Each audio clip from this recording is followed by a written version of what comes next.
I never thought the person who would change my life forever lived just across the wall. My neighbor was more than a friend. She became my secret comfort, my unspoken hope, and the one who saw my pain when no one else did. But love between neighbors is never simple. It's filled with whispers, risks, and choices that can break or rebuild a heart.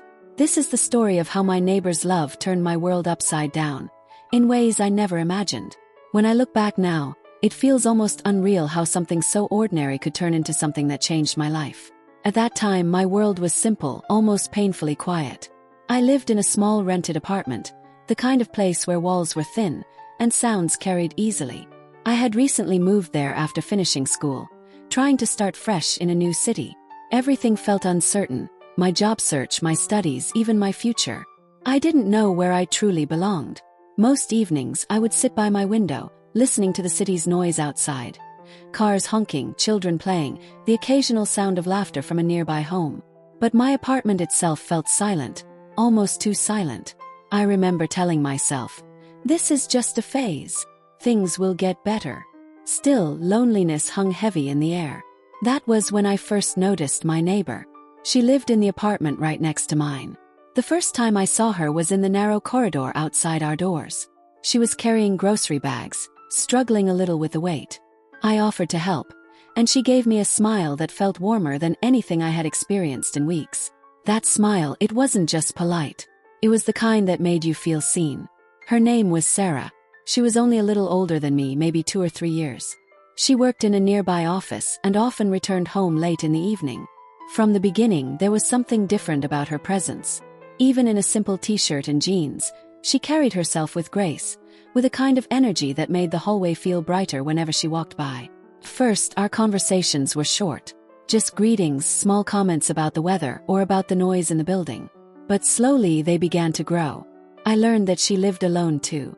Her family was far away in another city, and though she had friends at work, she often felt the same kind of emptiness I did after coming home. It surprised me how quickly I could relate to her. One evening, when the rain was pouring outside and I didn't have an umbrella, she saw me waiting near the building entrance. Without hesitation, she shared hers. We walked together under that small umbrella, close enough that I could feel the warmth of her shoulder brushing mine. For most people, maybe it would have been nothing. But for me, it was the first time in months that I felt I wasn't completely alone. Soon, little routines formed between us. Sometimes she would bring me food she had cooked. Simple dishes, but delicious. Other times, I would help her fix small things in her apartment, like a stuck window or a flickering bulb. These small exchanges built a quiet bond, a sense of trust that didn't need big words. I didn't realize it then, but she was slowly becoming the center of my evenings.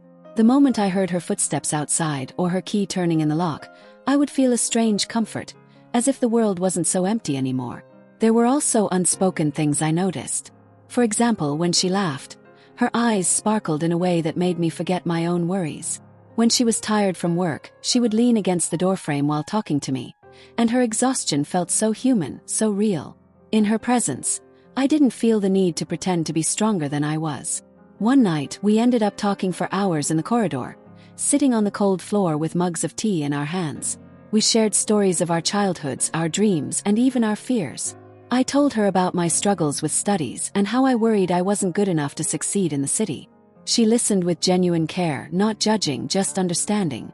Then she opened up about how she sometimes cried quietly after work, feeling the weight of expectations from her family. That night, as I returned to my room, I realized something important. She wasn't just a neighbor anymore. She was becoming a part of my life, a friend who understood the silences between my words. But here's where the story takes a different turn. Because love, real love, doesn't arrive with big announcements. It sneaks in quietly, in the way you look forward to a voice, in the way your day feels incomplete without a certain smile. At that point, I didn't want to admit it, not even to myself, but I was beginning to fall for her. Every little thing she did left an impression. The way she tied her hair, the way she leaned out of her window to water her plants, the way she hummed softly to herself when she thought no one was listening. All of it stayed with me. It wasn't just admiration anymore. It was something deeper, something that made my heart restless. And yet I kept telling myself, she's just your neighbor. Don't complicate things. After all, love between neighbors is never simple. One wrong step and everything could break. Still, the more time I spent with her, the harder it became to ignore my feelings. The loneliness I once carried had been replaced with a strange mix of comfort and desire. And somewhere inside me, I knew this connection was going to change everything. That was the beginning. I didn't know it then, but those early moments, those small acts of kindness, were building towards something bigger, something that would test both of us in ways we couldn't yet imagine. The days turned into weeks, and what once felt like a silent apartment block now began to feel like home. I would wake up and hear the sound of Sarah's kettle whistling through the wall. In the evenings, her laughter on the phone would drift into my room, soft but comforting. Little by little, our lives became linked, not through grand gestures, but through those small, everyday rhythms. I remember one evening when she knocked on my door, holding a plate covered with foil. "I made too much," she said with that playful smile. When I opened the plate, it was a warm dish of biryani, fragrant with spices. I sat with her in her apartment, eating at her small dining table. She told me about her day at work, the office gossip, the silly things her boss had said. I didn't contribute much, but I listened, really listened. And in that moment, I felt something I hadn't in a long time: belonging. Over time, her apartment began to feel almost as familiar as mine. There were potted plants by the window, books stacked on a small shelf, and photographs of her family. She had one picture of her younger brother, and when she spoke about him, her eyes softened. "He's still in school," she said, "and I'm the one helping him with fees." I admired her for that.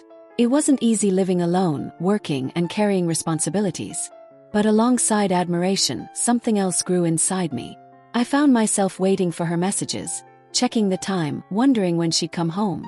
I tried to brush it off, convincing myself it was just friendship. But the truth was clear. I was falling deeper, even though I knew it could get complicated. One night after a long day, she called me over. "I don't want to eat alone," she said softly. I went, carrying some fruit I had bought earlier. We ended up talking late into the night again. She shared stories of her childhood, of sneaking out with friends, of dreams she once had of becoming a teacher instead of working in an office. Her voice carried both nostalgia and sadness. At one point, she looked at me and said, "You know, sometimes I feel like no one really understands me here. But with you, it feels different." That sentence stayed in my heart. I wanted to tell her, "I feel the same." But I stayed silent, afraid of crossing a line. As the bond deepened, so did the risks. I noticed how other neighbors sometimes looked at us with curious eyes. Living doors apart, constantly spending time together, it was impossible for people not to notice. In our culture, even innocent friendship between a man and a woman is often misunderstood. Gossip spreads quickly, and one rumor can destroy reputations. One afternoon, as we returned together from the market carrying bags, an elderly woman from the building gave us a long, suspicious look. Sarah whispered, "Ignore it." But I could sense the tension in her voice. That was the first time I realized how fragile our connection was, how easily it could be questioned. Still, we continued. It was as if we both needed each other too much to stop. Then came the evening that changed something between us. The power went out in the entire block, leaving everything in darkness. I heard a knock at my door. It was Sarah, holding a candle. "Do you mind if I sit here for a while? I don't like being alone in the dark." We sat together, the candlelight flickering between us, casting soft shadows on the walls. The silence was heavy, but not uncomfortable. I could feel my heartbeat louder than usual. She looked at me, her eyes reflecting the candlelight, and whispered, "I'm glad you're here." It was such a simple moment, but it carried weight. My feelings, once hidden, became harder to control. I didn't say anything that night, but inside me, the truth was loud. I loved her. After that evening, I began to notice more signs, subtle yet undeniable. The way she leaned closer when talking, the way her laughter seemed softer with me, the way her eyes lingered a little longer. Were these just my illusions? Or did she feel it too? The uncertainty became both exciting and painful. Every day, I battled with myself. Should I tell her? Should I stay quiet? I feared rejection, but I feared losing her even more. Meanwhile, life outside continued. My job search grew harder, money became tight, and stress weighed me down. But whenever I saw Sarah, it was as if those struggles faded for a while. She had that effect, turning the heavy into light, the bitter into bearable. One evening, when I was especially low, she brought me tea and sat quietly beside me. She didn't ask questions, she didn't push me to talk. She just stayed. That kind of presence. It was worth more than any words. But the more she became my safe place, the more dangerous it felt. Because what if I lost her? What if one day she decided to move away, or worse, what if she never felt the same way?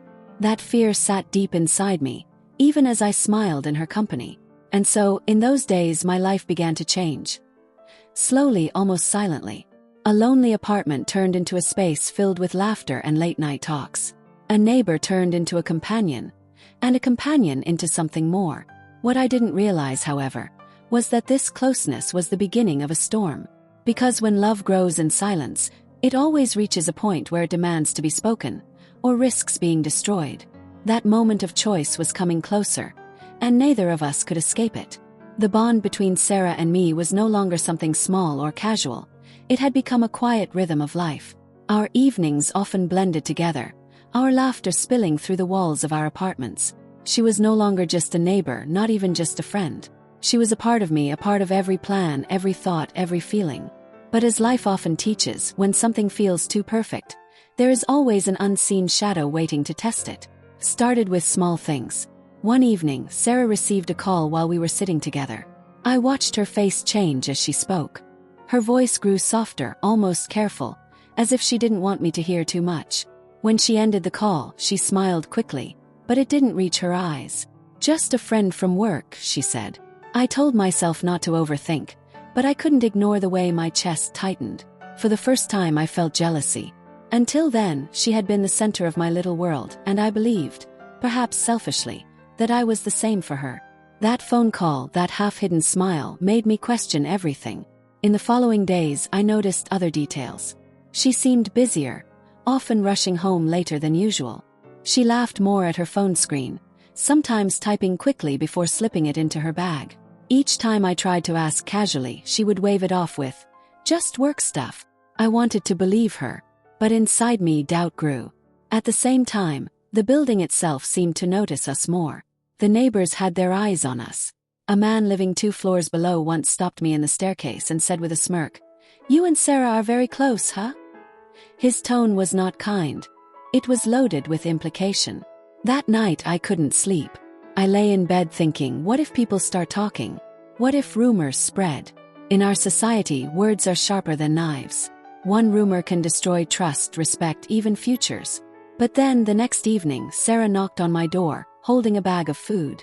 "I made your favorite," she said, her smile easy and real. In that moment, my doubts felt foolish. She was here with me. That was what mattered.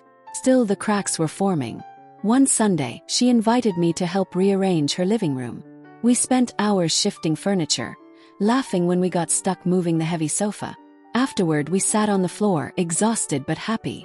She leaned against my shoulder without saying a word. My heart raced, but I didn't move. That silent closeness spoke more than words could. But then she pulled back, as if realizing what she had done. "I should make some tea," she said quickly, standing up.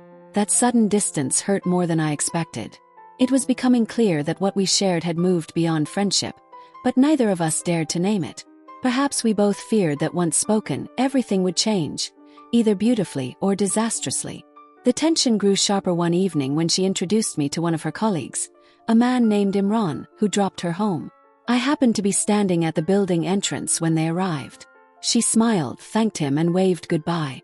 But when her eyes met mine, I could see hesitation. "Who was that?" I asked, trying to sound casual. "Just a colleague," she replied, her tone too quick. I wanted to trust her, but jealousy burned inside me.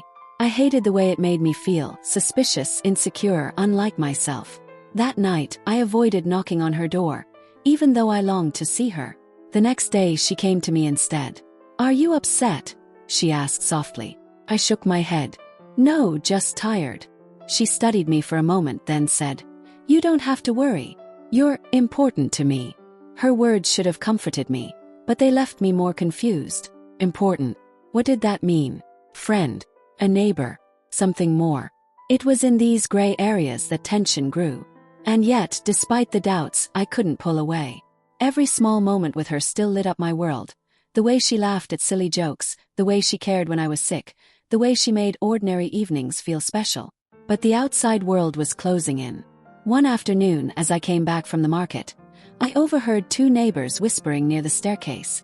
They didn't see me, but I heard Sarah's name and mine spoken together, followed by laughter. My heart sank. People had begun talking. That evening I tried to warn her. "Sarah, people are noticing us. They're saying things." She frowned. "Let them talk. We know the truth." Her confidence was strong, but I couldn't ignore the danger. Gossip spreads like fire, and fire always leaves something burned. The truth was, our connection had already crossed invisible lines. What began as neighborly kindness had turned into something deeper, something neither of us could control. And deep down, I knew it couldn't remain hidden forever. One night, as I sat at my window, I caught a glimpse of Sarah on her balcony. She was looking up at the sky, lost in thought. The moonlight touched her face, and for a moment she looked almost fragile. I wanted to call out to tell her everything I felt, but I stayed silent. That silence was the biggest mistake. Because love, when left unspoken, turns into confusion. And confusion, in the hands of others, becomes a weapon. The setup of our story was complete. The bond, the closeness, the doubts, and the risks. I didn't know it then, but we were standing on the edge of something that would either bring us together or tear us apart completely. The comfort of those evenings with Sarah could have lasted forever, but life has a way of testing the bonds we hold closest. What began as whispers and glances from neighbors slowly turned into something sharper, heavier, and impossible to ignore. It started with a knock at my door one morning. It was the landlord. He was an older man with a stern face, and he didn't waste time with pleasantries. "People are talking," he said flatly. "They say you and the girl next door are too close." My throat tightened. "We're just neighbors. Friends." But he gave me a look that said he didn't believe me. "Be careful," he warned. "I don't want problems in this building." When he left, I stood there in silence, my heart pounding. I felt anger at the gossip, at the judgment, but beneath it all was fear. Because the truth was, Sarah and I were more than neighbors, even if we hadn't said it aloud. And now, the world outside was beginning to notice. That evening, when I told Sarah about the landlord's warning, she sighed. "This is what I was afraid of," she said quietly. "People always assume the worst. They don't understand friendship." Her words stung. Friendship. Was that all she thought we were? I wanted to tell her that for me this was something deeper, something real. But the words caught in my throat.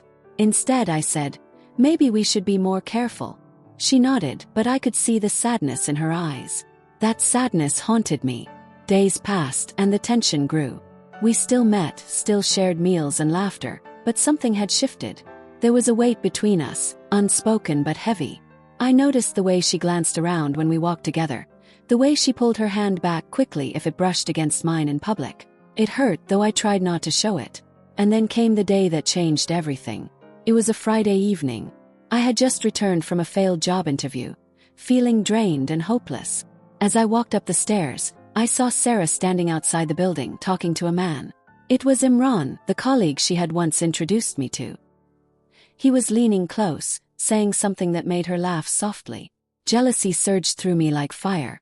I hated the way he looked at her, the ease with which she smiled at his words. She noticed me then, her expression shifting quickly.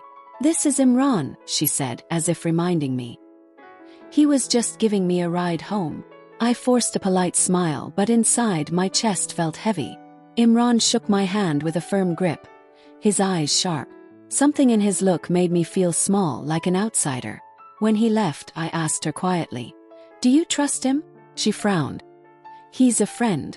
"Why are you asking like that?" I wanted to say, "Because I can't stand the thought of anyone else having your smile." But instead I muttered, "No reason." That night I couldn't sleep.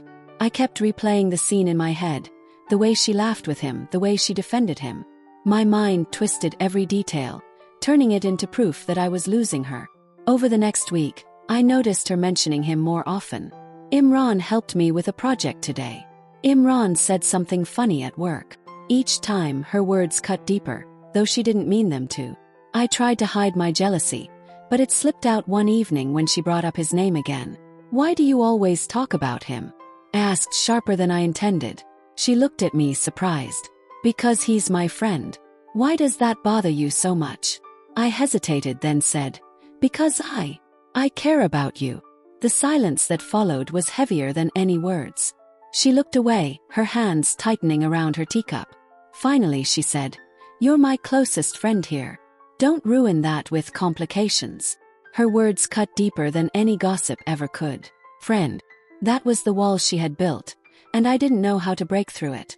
4 days after, I kept my distance. I told myself I needed to protect my heart, to step back before I fell too far. But the distance only made the loneliness return, heavier than before. I missed her laughter, her kindness, her presence. Then one evening she came to my door, her eyes tired. "Why are you avoiding me?" she asked softly.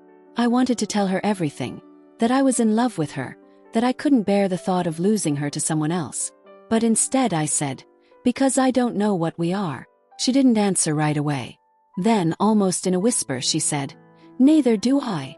That confession should have brought relief, but instead it deepened the confusion. If she felt the same, why did she push me away? If she didn't, why did she keep coming back? The truth was, we were both trapped in the space between love and fear, between wanting more and fearing the cost of it. And the cost was growing higher. The gossip in the building grew louder. People no longer whispered. They stared openly, their eyes filled with judgment. Once, I overheard a woman telling another, "That girl will ruin herself if she keeps this up." I wanted to protect Sarah, to shield her from the cruelty of others. But how could I, when I wasn't even sure of where we stood? That night, as I lay awake, one thought circled in my mind. If I don't act soon, I'll lose her forever. The conflict had begun, not just between us and the world, but inside my own heart. I was torn between silence and confession, between protecting her reputation and risking it all for love. And deep down, I knew that whichever path I chose would change our lives forever. The silence between Sarah and me was no longer peaceful. It was heavy, loaded with questions neither of us dared to ask. Every time we crossed paths, I could feel the unspoken words hanging in the air. We were still close, still drawn to each other, but the bond had changed. It was no longer simple. It was complicated, fragile, and on the edge of breaking. One evening, I came home late from a long, draining day. As I climbed the stairs, I heard voices outside Sarah's door. My heart quickened when I realized it was Imran's voice. He was laughing, his tone casual, too comfortable. Sarah laughed too, a sound that once brought me joy but now cut through me like a blade. I froze for a moment, standing in the shadow of the staircase, listening to them talk. I hated myself for eavesdropping, but I couldn't move. My mind twisted every laugh, every pause into something more. When Imran finally left, I slipped quietly into my apartment, my chest tight with anger and fear. That night, sleep refused to come. My thoughts raced. What if he was more than just a colleague? What if she already chose him, and I was just fooling myself? The jealousy was like poison, burning every quiet memory we had built together. The next day, I couldn't stop myself. When I saw her in the corridor, I asked, "Why was Imran here so late?" She looked at me, surprised by my tone. "He was just dropping off some documents. Nothing more." But I couldn't let it go. "Sarah, people already talk about us. Do you really want to give them more reasons?" Her expression hardened. "Do you think I care what people say? Let them talk. I'm not doing anything wrong." I wanted to believe her, but the bitterness in my chest wouldn't let me. My words came out harsher than I intended. "It feels like you care more about him than about me." Her face fell. For a moment she looked hurt, then angry. "Don't do this," she whispered. "Don't make me choose sides where there are none. You're important to me, but if you keep doubting me, you'll push me away." Her words echoed in my head long after she closed the door. The following days were difficult. I tried to give her space, but the distance only deepened my loneliness. When I did see her, our conversations were shorter, less open. The laughter we once shared so easily now felt forced. Meanwhile, the gossip in the building reached a new level. I overheard neighbors speaking in low voices but loud enough for me to catch fragments. "They spend too much time together. It's not decent. She'll ruin her name like this." Every whisper was a knife. I wanted to confront them, to defend her, but I knew it would only make things worse. Instead, I carried the weight inside, until it became unbearable. One afternoon, I came home to find Sarah sitting on the staircase, her face pale. She looked up at me, her eyes heavy with something I couldn't place. "They spoke to me today," she said quietly. "Who?" Yes. The landlord. And some of the neighbors. They told me to be careful.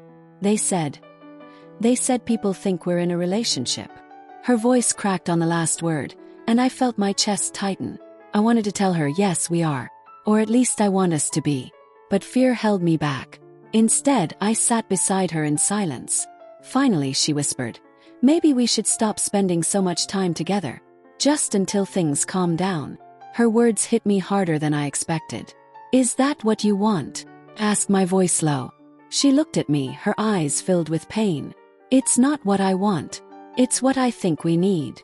That night, my apartment felt emptier than ever. The sound of her kettle, her footsteps, even her laughter through the wall. All of it reminded me of what I was losing. I told myself it was temporary, but deep down I feared it was the beginning of the end. Days turned into weeks, and the distance grew. We still exchanged small words in the corridor, polite smiles that hid deeper feelings, but the closeness was gone. My evenings stretched long and silent again, and with each passing day, I realized how much she had become a part of me. Without her, life felt colorless. One evening I finally broke. I knocked on her door, my heart pounding. When she opened it, she looked surprised, maybe even relieved. I can't do this, I said, my voice trembling. I can't pretend we're just neighbors. I can't keep my feelings locked away while everyone else decides what we are. Her eyes widened. She didn't speak at first, but the silence was louder than any word. Finally, she whispered, why now? Why are you saying this now? Because I'm losing you, I confessed. And if I don't speak, I'll lose you completely. Tears filled her eyes and she turned away, hiding her face. Do you think it's easy for me? Care about you. More than I should. But what will happen if we let this become real? The world will tear us apart. Her words were both a confession and a rejection. She admitted what I longed to hear, but she wrapped it in fear. I stepped closer, my voice soft. Then let the world talk. Let them say what they want. I don't care as long as I have you. She looked at me then, her face torn between longing and fear. You don't understand, she whispered. I've worked so hard to build this life. One mistake, one rumor, and everything I've fought for could vanish. Her fear was real and it broke me. I wanted to argue to convince her, but I knew she was right. The stakes were higher for her. She carried responsibilities, a reputation, a fragile independence that society would not forgive easily. That night we stood there, caught between love and fear, between desire and danger. No decision was made, but something inside me shifted. I knew this couldn't go on forever. Sooner or later we would have to choose, between silence and truth, between safety and love. And as I returned to my apartment, I realized the conflict was no longer just with the world outside. It was inside us too, pulling us in two different directions. The weeks after that night were the hardest of my life. Sarah and I drifted in and out of each other's days like shadows. Sometimes when our eyes met in the hallway, I saw everything we had tried to hide. Affection, fear, longing, and pain. Other times she avoided my gaze completely, as if even looking at me might make her lose control. I told myself I would be patient, that if I gave her space maybe she would come back. But patience was a cruel companion. The loneliness pressed down heavier than before, because now I knew what it meant to share a piece of myself with her. And now that piece was missing. One rainy evening, as the thunder echoed outside, there was a soft knock on my door. My heart leapt. When I opened it, Sarah stood there, her clothes damp, her eyes swollen as if she had been crying. I couldn't stay in there, she whispered, her voice trembling. It feels like the walls are closing in on me. Without hesitation, I stepped aside and she entered. She moved to the window, staring at the rain. I stayed quiet, afraid to break the fragile silence. After a long pause, she turned toward me. I hate this, she said suddenly. I hate pretending. I hate hiding. Every day I feel like I'm living a lie. With you I feel alive, but outside. She trailed off, her voice breaking. I wanted to hold her, but I was afraid she might pull away.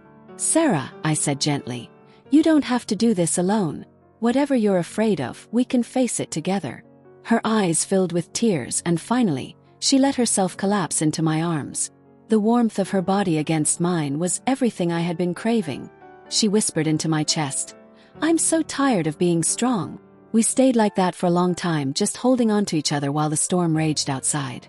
For a moment, it felt like the rest of the world didn't exist. But peace never lasts. The next morning, whispers turned into accusations. Someone must have seen her leaving my apartment early. By noon, the rumors had spread through the building like wildfire. Women looked at Sarah with judgment in their eyes, and men smirked as if they knew some dirty secret. That evening she came to me again, but this time her face was pale with fear. "They called me today," she said, her voice shaking. "My employer. Someone told them about us. They warned me that if I don't protect my reputation, it could affect my job." My chest tightened. "That's not fair. They don't know the truth. They don't know you." Her eyes blazed with anger. "Fair? Do you think this world is fair to women like me? One rumor is enough to destroy everything I've built. I've worked too hard for this, and I won't let it slip away." Her words stung not because they were cruel but because they were true. I felt powerless. Loving her meant putting her at risk, and the guilt gnawed at me. Days passed, and the pressure only grew. The neighbors' stares became harsher, the gossip louder. Sarah withdrew again, this time with walls so high I couldn't reach her. Then one night it all came crashing down. I was walking home when I saw Imran outside the building, waiting. His expression was smug, his voice mocking when he spoke. "So it's true then? You and Sarah? Everyone's talking about it." I clenched my fists, struggling to stay calm. "Stay out of it, Imran. Whatever you think you know, it's none of your business." But he smirked. "Oh, it's everyone's business now. Do you think she'll survive this? Women like her don't get second chances. Maybe she should have chosen better." Before I realized it, my anger exploded. I shoved him back, my voice trembling with rage. "Don't you dare speak about her like that." The confrontation didn't last long. Neighbors rushed out, pulling us apart. But by then the damage was done. The fight became another rumor, another story twisted and exaggerated until the truth was lost. When Sarah heard, she didn't come to me right away. She avoided me for 2 days, and when she finally did, her words cut deeper than any gossip. "Why did you do that?" she demanded. "Do you think fighting him will silence them? You only made it worse." "I couldn't stand there and let him insult you," shouted back. "I don't care what they say about me, but you." "But I do," she interrupted, her voice breaking. "I care because I have everything to lose. You don't understand what it means for me." Her tears shattered me. I wanted to fix it, to promise her safety, but I had no answers. Instead, I stood there, helpless, watching as the weight of the world pressed down on her. That night, I lay awake, replaying every word, every fight, every moment of silence between us. For the first time, I wondered if love was enough. Was it selfish to hold on to her when it was destroying her peace? Was letting go the only way to protect her? But deep inside, a voice whispered, "She loves you too. She's just afraid." The conflict had reached its breaking point. We could no longer hide in shadows or pretend nothing was happening. Sooner or later we would have to choose, either to fight for what we had, no matter the cost, or to walk away before everything collapsed. The choice was coming, and neither of us could escape it. The night after our last fight, I couldn't sleep. The walls of my apartment felt thinner than ever, as if Sarah's silence was pressing through them, reminding me of everything unsaid. I wanted to knock on her door, to beg her to see me, but fear kept me rooted in place. Fear that she would push me away for good. The next morning, the building was unusually quiet. Even the children who usually played in the hallways weren't around. Something in the air felt heavy, like a storm waiting to break. I stepped outside, and that's when I saw her, Sarah, standing at the gate with 2 suitcases. My heart stopped. I rushed over. "Sarah, what are you doing? Where are you going?" She looked at me, her eyes red from crying, her face pale. "I can't stay here anymore." The whispers, the looks, the calls from work. "It's too much. I thought I could handle it, but I can't. If I stay, they'll destroy me." Her words hit like knives. "So you're just leaving? Without telling me?" She looked away. What was I supposed to say? That I ruined my life for a neighbor? That I threw everything away because I couldn't control my heart? Her voice cracked on the last word, and I realized then, she loved me, but she was terrified of that love. I grabbed her hand, desperate. "Sarah, please. Don't run from this. Don't run from me. We can face them together. I don't care what they say. I don't care if the whole world turns against us." Her fingers trembled in mine, and for a moment I thought she would stay. But then she pulled away. "You don't understand," she whispered. "For you, it's defiance. For me, it's survival."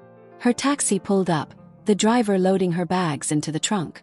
I stood there, helpless, watching the woman who had become my world prepare to leave it.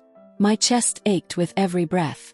But just as she was about to step into the car, a voice shouted from across the street. It was Imran.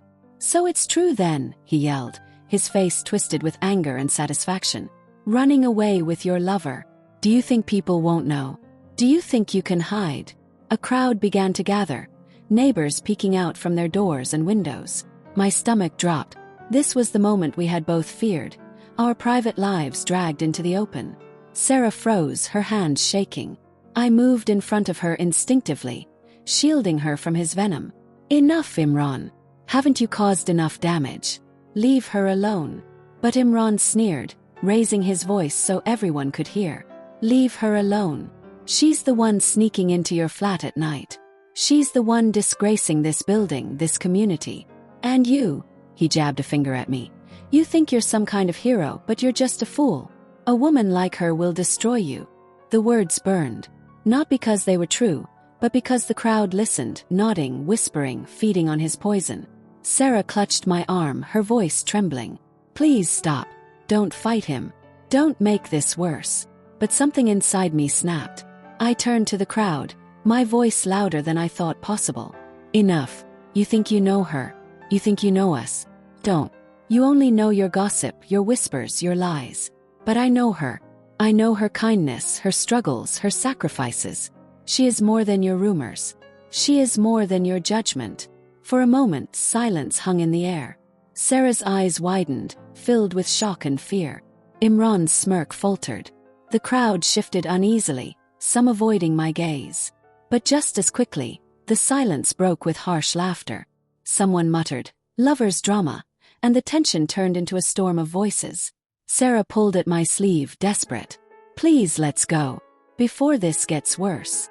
Her taxi driver honked impatiently, signaling for her to hurry. My chest tightened with panic. This was it, the moment where everything hung in the balance. If she got into that car, she would disappear from my life forever. I turned to her, my voice raw. "Sarah, look at me. If you leave now, it won't silence them. They'll still talk. They'll still judge. But if you stay, we can write our own story. We can choose each other, no matter what they say." Her eyes glistened with tears, her lips trembling as if she wanted to believe me. But fear still shadowed her face. Behind us, Imran sneered again, his words sharp as knives. "Go on, Sarah. Leave him. You'll regret wasting your time on someone like him." And then, something shifted. Sarah turned to him, her voice trembling but clear. "You don't know me, Imran. You never did. And you'll never understand what it means to love without fear." The crowd gasped. For the first time, she wasn't silent. She wasn't hiding. She was standing up, not just for me but for herself. She turned back to me, her eyes locked on mine. "I don't know if I'm strong enough for this," she whispered. "But I know I can't walk away from you." My heart nearly broke open. I reached for her hand, and this time she didn't pull away. The taxi driver, realizing she wasn't leaving, muttered under his breath and drove off. The crowd, realizing there would be no more spectacle, slowly dispersed, though whispers lingered in the air like smoke. When the last of them were gone, Sarah collapsed against me, her body shaking. "What have we done?" she whispered. I held her tightly, my own voice trembling. "We stopped hiding. Whatever comes next, we'll face it together." In that moment, love and fear stood side by side. We hadn't solved anything, we had only begun. But for the first time, the choice was made. And with that choice, there was no turning back. The day after Sarah chose to stay, the building was quiet, but it wasn't peace. It was silence heavy with judgment. Every time we stepped outside, we felt the stares. Neighbors didn't need to speak. Their eyes were sharp enough to cut. Sarah kept her head down, but I could see the tension in her shoulders, the way her fingers twisted nervously around the strap of her bag. I wanted to protect her, to shout at everyone, to demand they respect her. But I knew yelling would only make the whispers louder. That evening she came over, her face pale. "They called me again," she said, her voice small. "Your office?" "Yes." She nodded. They said the rumors are affecting their reputation. They told me if I don't fix my personal issues, they might have to let me go. I felt a surge of rage. They can't do that. They can't control your life like this. But she shook her head, tears forming. Don't you see, Aiken? That's how it works. A single whisper, and suddenly everything I've worked for is at risk. I reached for her hand. Then let me stand with you. Me explain. Let me fight this with you. Her eyes met mine, full of fear and longing. If you fight, they'll only use it against us. They'll say we're reckless. They'll say we're shameless. Her words broke me, but I knew she was right. This wasn't just about us anymore, it was about how the world saw us, and the world wasn't kind. Days passed and the pressure grew. She avoided neighbors, stopped going to the market, even took different routes to work. It was as if she was shrinking, piece by piece, trying to disappear. And watching her fade like that tore me apart. One night, as we sat in my apartment, the silence between us was unbearable. Finally I asked, Sarah, do you regret it? Do you regret staying? She looked at me, eyes shining with unshed tears. No, I don't regret you. I regret the world that makes loving you so hard. Her words cut deep but gave me strength too. Because in that moment I knew, she loved me even if it hurt her. But love, as beautiful as it was, wasn't enough to stop reality. 2 weeks later the call came. Her employer dismissed her, citing personal reasons and reputation concerns. Just like that, the job she had worked so hard for was gone. When she told me, she broke down completely, sobbing in my arms. I did everything right. I worked hard, I kept my head down, and still, it wasn't enough. I held her tightly, my own anger boiling. They don't deserve you. You're stronger than any of them. We'll find a way through this. But deep inside I wondered, was I strong enough for the both of us? As days turned into nights, our situation grew more desperate. With no job, Sarah struggled with bills. I tried to help, offering what little I had, but pride stopped her. I don't want to be your burden, she whispered once. You're not a burden, I told her firmly. You're my reason. Still, I saw the guilt in her eyes, the way she carried the weight of our love like it was both treasure and curse. The turning point came one Sunday afternoon. We were sitting on the roof, the city stretched out before us, the call to prayer echoing in the distance. Sarah turned to me, her face solemn. I had a call from my brother today, she said quietly. Someone told him about us. He asked if it's true. I couldn't lie to him. My stomach tightened.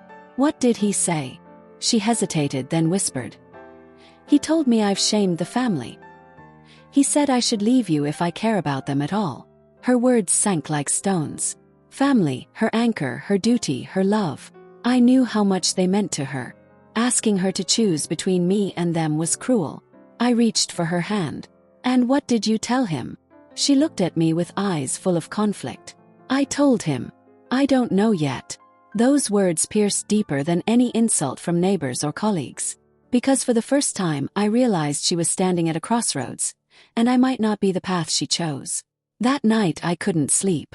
I lay awake, staring at the ceiling, hearing her voice over and over. I don't know yet. The next morning I found her sitting outside her door, looking lost. She turned to me and whispered, "What if love isn't enough? What if we destroy each other trying to fight this?" I knelt beside her, my voice trembling but firm. Then let's not fight each other. Let's fight for each other, even if the world stands against us. She looked at me for a long time, tears streaming silently down her cheeks. And then, slowly, she nodded. That moment didn't solve our problems.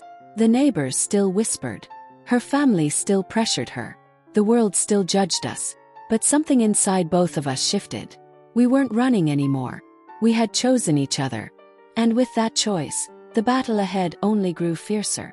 Because when love refuses to die, the world will do everything it can to kill it. The days that followed felt like walking on the edge of a blade. Every step cut us deeper, but neither of us turned back. We had chosen each other, yet the weight of that choice grew heavier every day. Sarah avoided most of the neighbors now, barely leaving her apartment. Whenever she did, whispers followed her like shadows. Sometimes cruel laughter, sometimes muttered words sharp enough to wound. I wanted to shout back at them, but Sarah always stopped me. "Don't," she whispered. "We've given them enough." But the gossip wasn't the worst of it. Her family's pressure was crushing her from afar.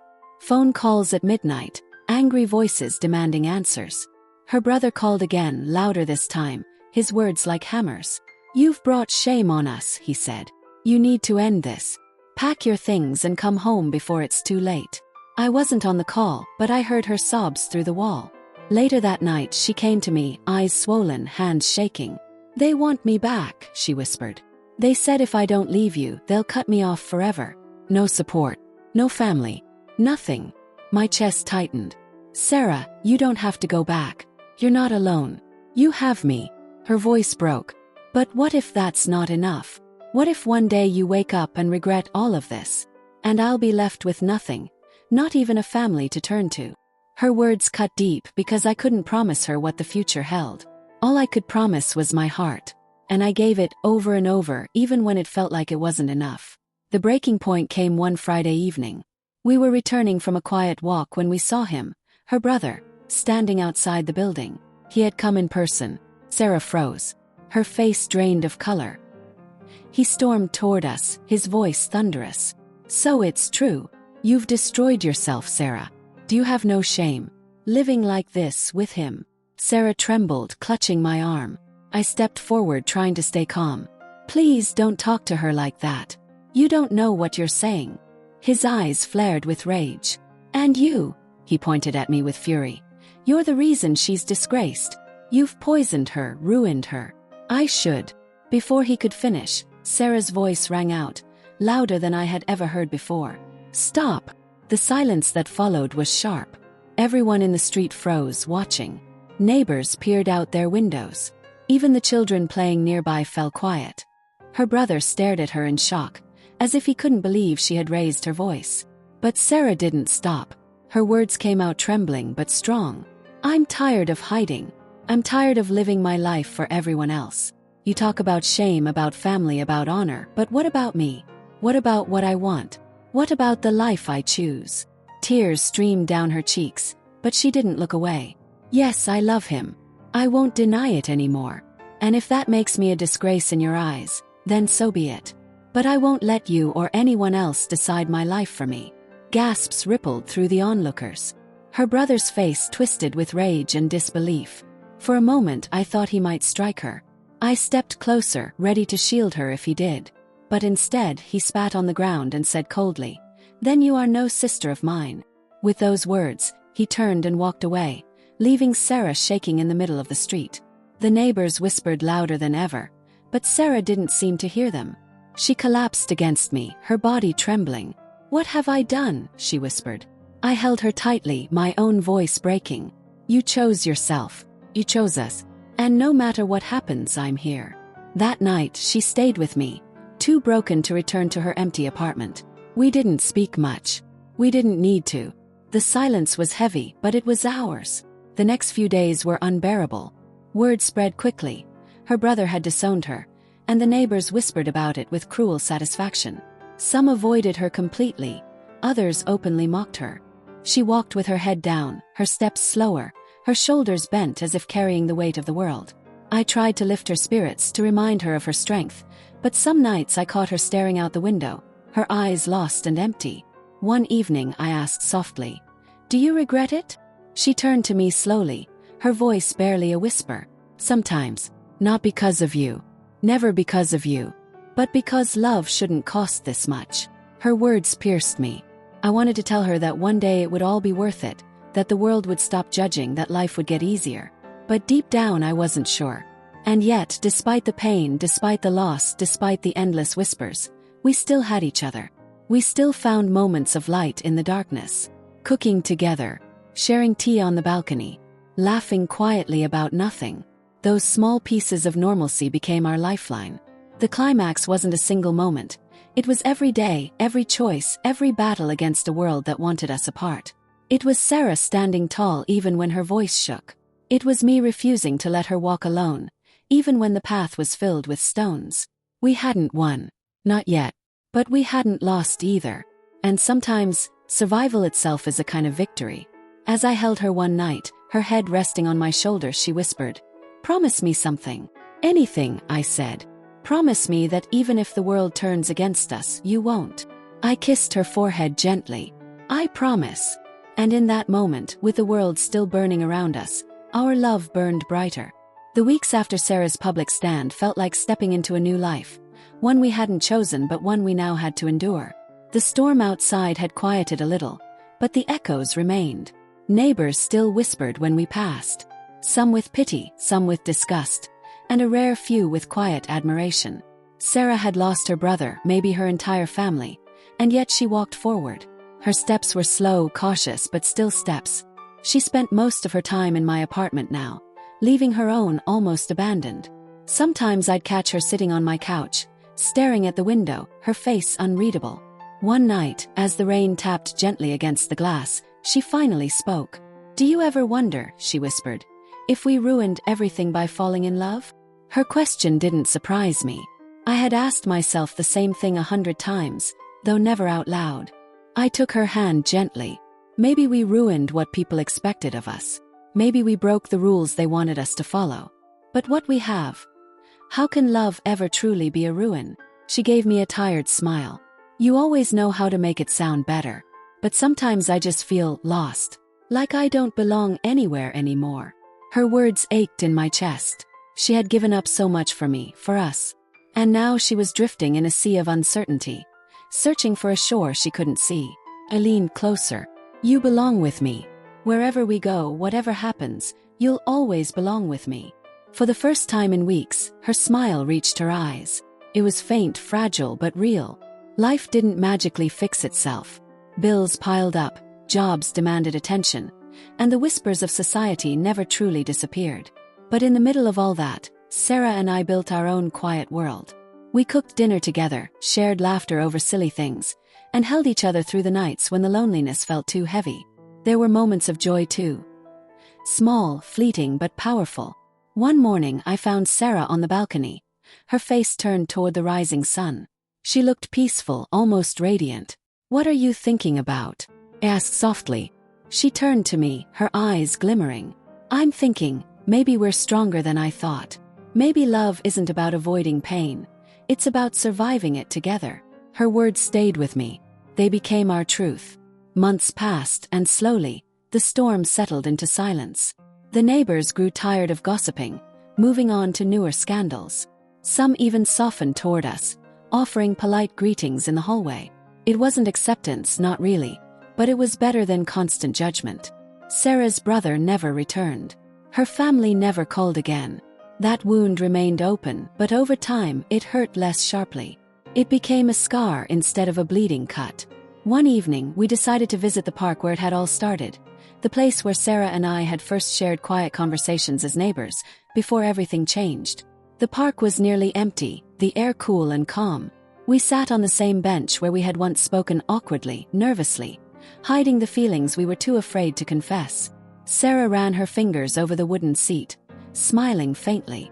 "Do you remember? This is where you told me you liked the way I laugh." Chuckled. "I do. And you looked at me like I was the strangest person in the world." She laughed softly, the sound still as beautiful as that first day. "I thought you were joking, but now, I know you meant every word." I turned to her, serious now. "Sarah, I still mean every word. Your laugh, your smile, your heart, they've carried me through everything. And even if the world turns against us again, I'll keep choosing you." Her eyes welled with tears, but this time they were tears of relief, of healing. She leaned against me, whispering, "And I'll keep choosing you." That night as we walked home, I realized something important. Our love story wasn't about perfection. It wasn't about fairy tale endings or winning against the world. It was about surviving the storms together, about choosing each other every single day, even when it was hard. Yes, Sarah had lost her family. Yes, we had faced cruelty, judgment, and loneliness. But in the middle of all that, we had built something unbreakable, a bond forged in fire, stronger because of the trials we endured.